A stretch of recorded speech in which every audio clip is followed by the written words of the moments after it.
युव कांग्रेस आज जिला कार्यकारिणी बैठक हो जाइए। बैठक रे जिला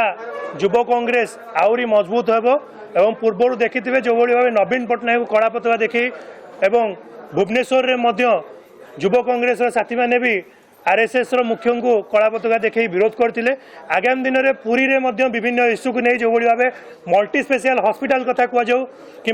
उठा दुकानी समस्या कथा कहु बस्ती बासिंदा समस्या कथा कहु युवक मान बेकारी समस्या कथा कहु एवं प्रत्येक एरिया पर्सनाली जो प्रोब्लेम रही प्रत्येक विधानसभा जो प्रोब्लेम रही से समस्त प्रोब्लेम को नहीं प्रत्येक सरकारी ऑफिसर आरंभ कर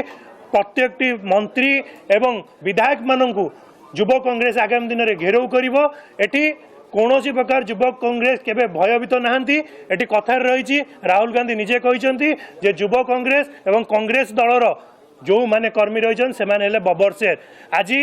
युव कांग्रेस से प्रेरणा दे युव कार्यकारिणी होची कई कार्यकारिणी रे समस्ते एकजुट होती। आगामी दिन में पुरी सहर रे प्रत्येक विधानसभा रे युवक माने एकाठी हेबे एवं संगठित हेबे युव कांग्रेस को आहरी मजबूत करा जिवो एवं प्रत्येक समस्या को नहीं आमे सरकार एवं प्रशासन को घेरिबो।